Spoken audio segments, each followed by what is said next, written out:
Bienvenidos, esto es Radio Sefarad y estas son las noticias. Empezamos como siempre con los titulares de hoy. La sociedad israelí condena unánimemente el terrorismo judío que incluso amenaza al presidente. El trato antiterrorista será igual, sean palestinos o judíos, según el ministro de Defensa.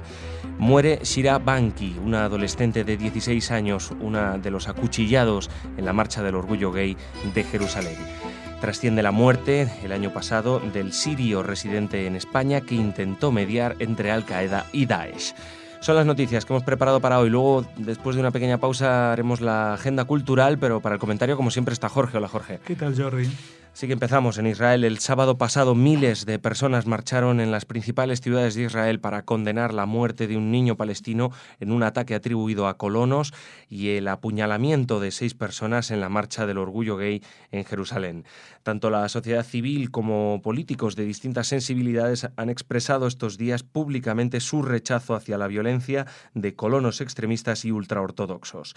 Entre las víctimas de los radicales figura también el presidente de Israel, Reuven Rivlin, que este domingo presentó una denuncia ante la policía por amenazas contra su vida en las redes sociales después de que expresara el sábado su vergüenza por el asesinato, un día antes, de un niño palestino. Mientras tanto, pese a los esfuerzos de las autoridades por calmar los ánimos, este domingo se produjeron enfrentamientos en Jerusalén junto a la explanada de las mezquitas. Sí, la cosa se está poniendo complicada y justamente no ha empezado el problema o no ha sido el primer paso de este fin de semana tan complicado. El terrorismo habitual de los palestinos sí creo que ha sido el jueves cuando en la Marcha del Orgullo Gay en Jerusalén una persona salió a acuchillar y logró herir a 6 personas antes de ser detenido. El tema es que esta misma persona recién hacía pocos días había salido de la cárcel después de estar 10 años exactamente por lo mismo, porque en una marcha del orgullo gay en Jerusalén acuchilló a otras personas, que no murió ninguna en ese momento. Y entonces, la gente un poco se olvidó del tema. Y aquí el problema parece que quien más se olvidó del tema fue la policía. Y la policía israelí está pasando por momentos realmente delicados. Recuerda que hace unos meses tuvieron altercado con un soldado israelí de origen etíope, al que después colgaron el vídeo en internet y bueno, saltó todo el tema del racismo en Israel, pero es un tema, no está tan generalizado como dentro de la propia policía.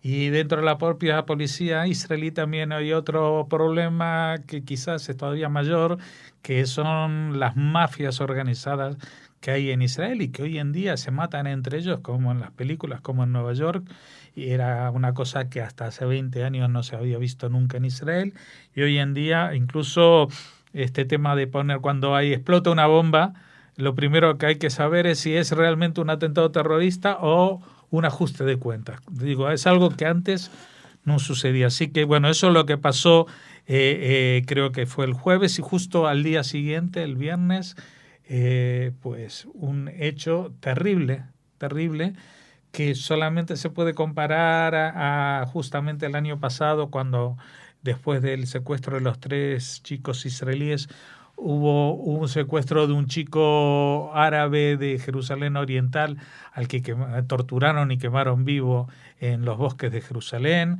etcétera, etcétera. Así que en este caso fue un atentado con bombas Molotov en la casa de una familia. Y bueno, el niño más pequeño, el niño de 18 meses, murió.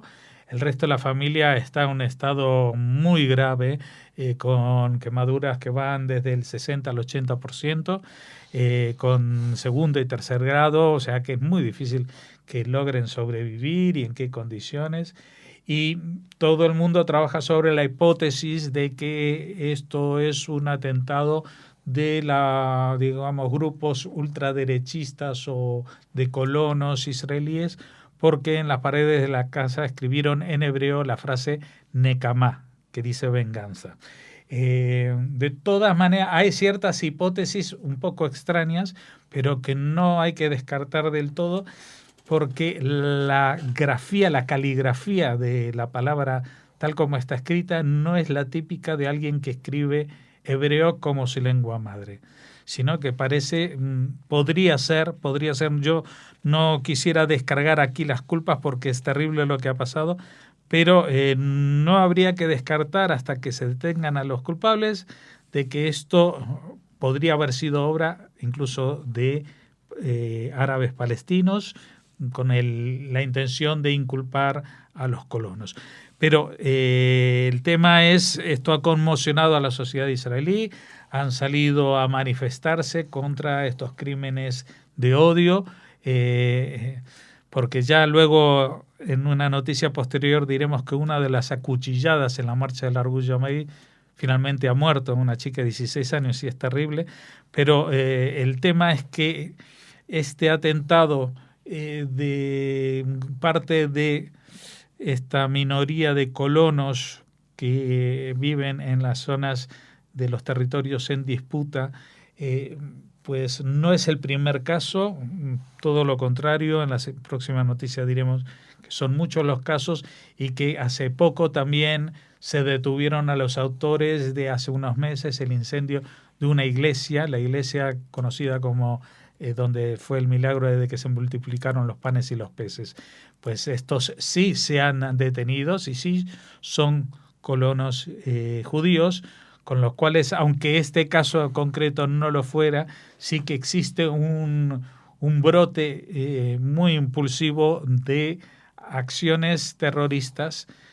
Hasta ahora eran de baja escala, pero ahora empiezan a sembrar muertes por parte de esta gente ultranacionalista que han sido rechazados y condenados por todo el arco político existente en Israel. O sea, hasta el punto que ni siquiera grupos afines a los colonos como Abaita Yehudí, que siempre reivindica el papel de los asentamientos, ni el gobierno de Netanyahu, todos han condenado, los grupos ultraortodoxos, todos los rabinos, etcétera, etcétera. Lo que pasa es que estos grupos, aunque sean muy minoritarios, pues se hacen sentir, desgraciadamente, de forma muy notoria, e incluso han hecho que otra vez se despierte el fantasma de una posible intifada con acciones que el domingo tuvieron lugar en la explanada de las mezquitas. No era el momento en que los árabes musulmanes estaban rezando, que es los viernes, pero que sí subieron y mantuvieron una actitud muy agresiva con la policía de enfrentamiento, justamente porque en esas horas estaban por la zona judíos ortodoxos, y entonces esto está llevando a unas situaciones muy, muy complicadas, Jordi.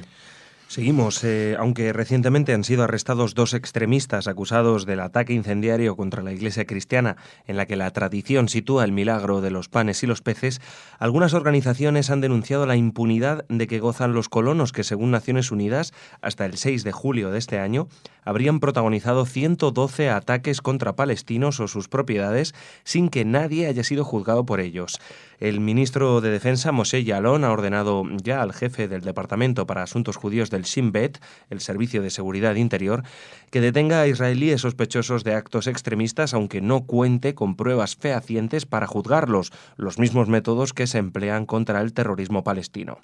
Los culpables del ataque incendiario evitaron llevar consigo teléfonos móviles y no dejaron ninguna pista que facilitara su identificación. Esto es importante, es un dato sobre este ataque a la familia con las bombas Molotov. Parece como que han aprendido de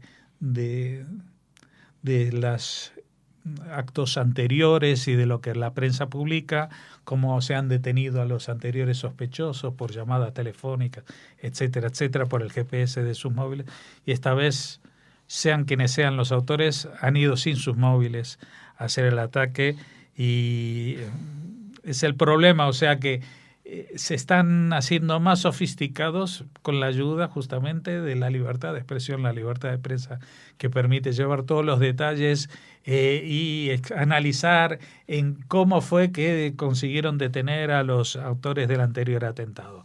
Entonces, esto realmente es un problema porque no se puede limitar la libertad de expresión y de prensa, pero que dar pistas a gente para que cometa más atentados es algo terrible.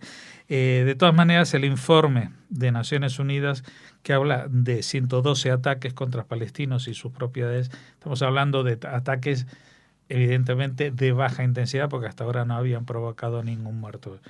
Eso no les quita, digamos, gravedad al asunto y las aguas han llegado al río, como decimos, y el ministro ya ha ordenado que se trate al terrorismo judío con las mismas armas y con la misma contundencia que al terrorismo palestino, con el tema, por ejemplo, de las detenciones preventivas. O sea, cuando hay una sospecha de que alguien pueda llegar a estar organizando un ataque terrorista, aunque no se consigan las pruebas, se le detiene.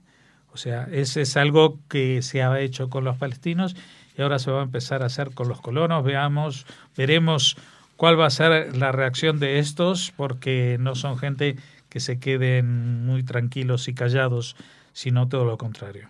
Seguimos. La lucha de los cirujanos del hospital Hadassah Ein Kerem en Jerusalén no ha dado los esperados frutos y la adolescente israelí Shira Banki, de 16 años, falleció finalmente a causa de las graves heridas de cuchillo causadas por el agresor Ishai Schliessel durante la marcha del orgullo gay celebrada en la ciudad el pasado jueves. Su familia ha anunciado que donará sus órganos para salvar otras vidas. La suya fue arrebatada por la sinrazón de un fanático que en el segundo intento ha logrado su objetivo, ya que hace 10 años, como decíamos antes, había herido a otras personas en exactamente las mismas circunstancias. Sí, la verdad que en estos días se puede ver en la prensa, en internet, en las redes sociales, la foto de esta chica, una chica de 16 años. Nosotros incluso hemos puesto el link que hemos encontrado a un concierto de esta chica, un conservatorio, era pianista. No sé si ahora, a los 16 años, seguía con esa carrera, pero el concierto de final de año del conservatorio también puede dar la pauta, cuando ella tenía solo 10 años, recuerdo, también puede dar la pauta de cómo se estudia música en Israel, porque el concierto es un concierto que ella toca acompañada por profesores que forman una orquesta, una pequeña orquesta de cuerdas, como si fuera una orquesta sinfónica que la acompaña. Y esto es algo que yo creo que en los conservatorios de España es prácticamente imposible que suceda, que alguien con 10 años pues llegue al concierto de fin de año delante de los padres, pues acompañado por una orquesta que suena como una orquesta. Esto es el homenaje que le queremos brindar desde aquí a Shira y a sus padres que han tenido el coraje y la entereza de donar sus órganos en estas circunstancias. Y terminamos hablando de yihadismo y de alguna manera de España también. Esta semana trascendió la historia de Mohamed Bahaya, conocido como Abu Khaled al-Suri, sirio de Alepo, afincado en España, muerto el año pasado cuando intentaba mediar entre su grupo Al-Qaeda y Daesh por encargo del líder al-Zawahiri. Era un viejo conocido de la policía española, seguidor de su compatriota y autor intelectual del primer atentado yihadista en suelo español en 1985, Mustafa Setmarian. En los 90 se unió a los talibanes del Mullah Omar en Afganistán y a la yihad global de Osama Bin Laden. Bueno, este personaje, la verdad que tenía un currículum de mucho cuidado. Fíjate que era compañero sirio de Setmarian. Este Setmarian, fíjate, han pasado 30 años desde el atentado en el restaurante El Descanso. Fue el primer atentado yihadista en España y no sé si no fue el primer atentado yihadista en Europa. Y aquí como que pasó sin pena ni gloria, la gente seguramente lo vinculó a que este atentado estaba cerca de las bases militares y que tenía que ver algo con los americanos y no con España. No importa que murieran españoles ahí. Esta es una constante en lo que fue la historia del terrorismo no nacionalista español, digamos.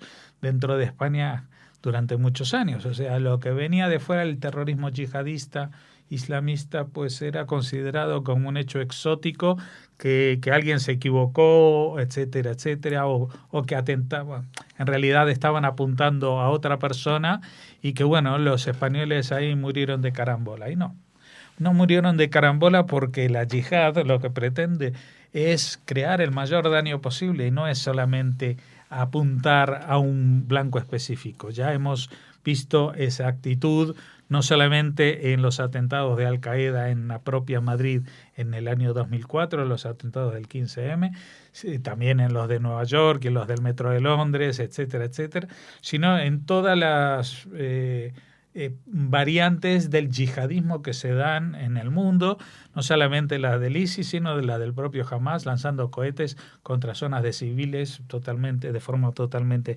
indiscriminada. Así que no es que apuntan y no tienen puntería.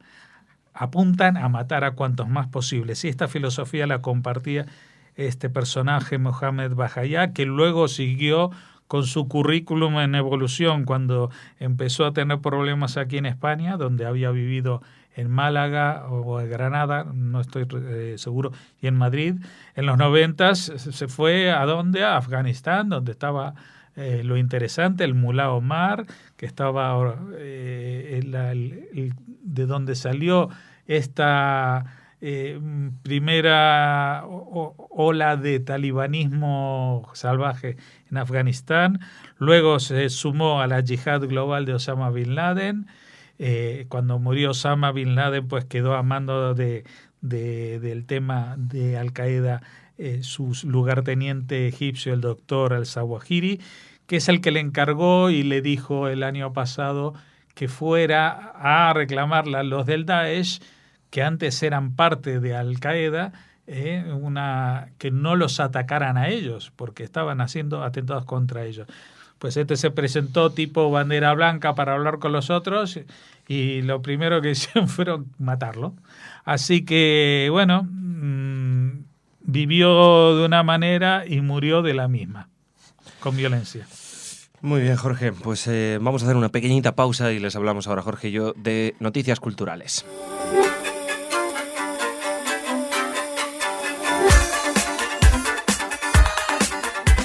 Y hemos vuelto de la pausa para enterarnos qué es lo que podemos encontrarnos de la agenda cultural esta semana, Jordi. Pues mira, ya mismo, porque si están escuchando este programa hoy día 3 de agosto, pues será mañana, pero si ya lo están haciendo el día 4 de agosto, hoy mismo pueden escuchar un concierto de Judith Cohen en Valencia de Alcántara, que está en Cáceres. Pero digo, pues yo me hacía un lío con Valencia, no entendía, ¿es Valencia, es Cáceres? No, es una localidad, una pequeña localidad de Cáceres, y esta intérprete y etnomusicóloga que conocemos bien aquí en Radio Sefarad, Judith Cohen, pues ofrecerá este concierto dentro de la programación del 11º Festival Transfronterizo Boda Regia. Es un concierto didáctico de música sefardí, como decimos, tiene lugar en el edificio de la sinagoga a las 9 de la noche y estará acompañada, bueno, sabemos que Cohen está especializada en música judío-española, canciones sefardíes, así como en música medieval en general, y estará acompañada por Wafir Sheikh, no sé si pronuncia bien el apellido, ¿tú le conoces bien? Sí, Wafir.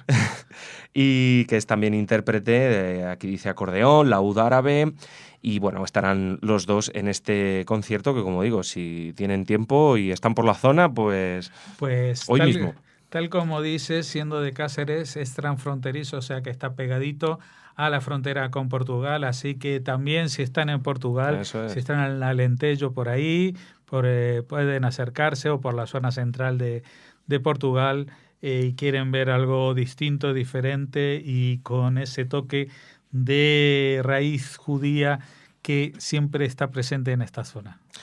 Y no muy lejos, ahora en Cáceres ciudad, el día 7, Irit Dekel y Eldad Zitrin en concierto. Este grupo israelí del que ya les hemos hablado porque han presentado su disco también en Madrid, pues va a actuar en el Museo Pedrilla, allí en Cáceres, el viernes 7 de agosto, a las 10 de la noche. Es Irit Dekel, además de actriz, también es cantante, y junto a su, bueno, pues el multiinstrumentista Eldad Zitrin, presentan su último trabajo, Last of Song. Ya saben, dos autores israelíes en Cáceres y con un repertorio que cubre muchos estilos, bossa nova, pop, blues, tango, folk, en fin, hay de todo en su repertorio. Eso en Cáceres. Sí, y si bucean un poquito en Radio Sefarad, poniendo esos nombres, pueden escuchar su música también. También les hemos escuchado, hemos dedicado discos aquí.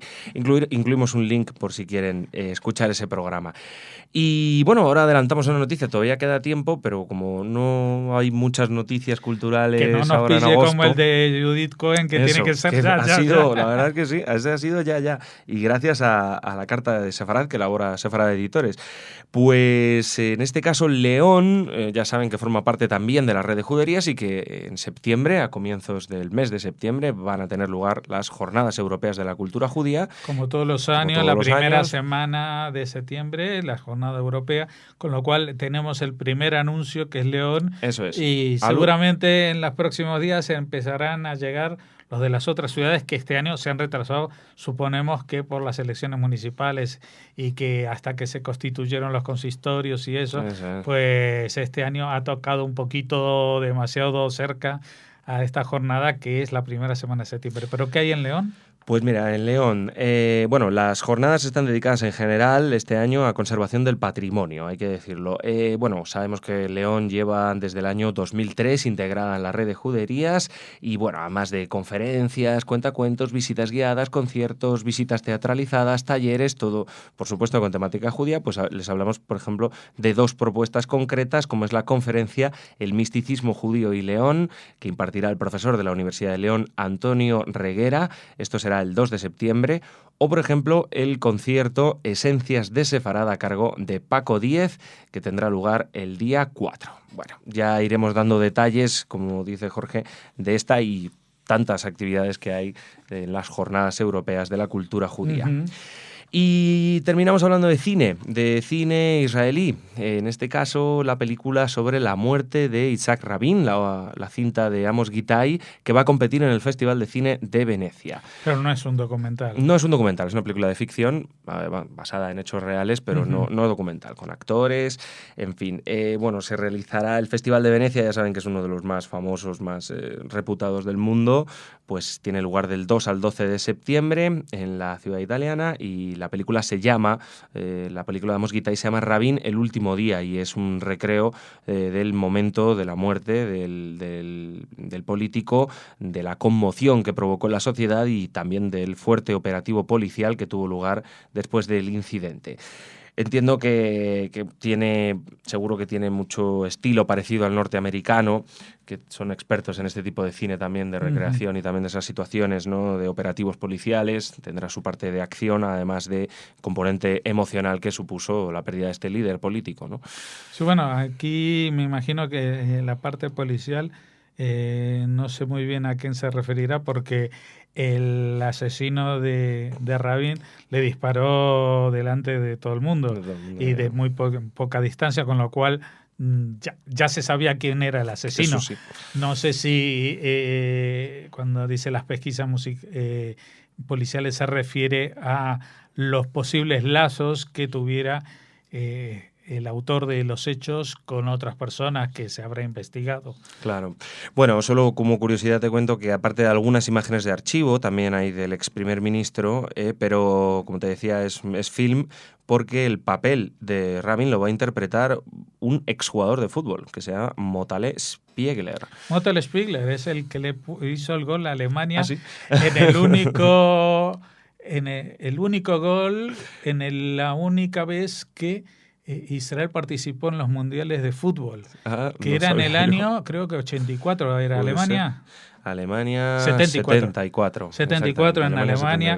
Motale Spiegler hizo un gol, no ganó Israel, pero metió un gol. Metió un gol. Oye, pues mira, además hace el papel de Rabin, debe ser que luego se metió al mundo de la interpretación pues o guardará un parecido físico. Esa faceta no se la conocía, pero bueno. Bueno, pues mírale ahí como curiosidad. Bueno, pues a ver qué pasa con el Festival de Cine de Venecia y esta cinta que llega desde Israel. Así, con esto terminamos las noticias por el Jorge. Pues nada, hasta mañana. Hasta mañana.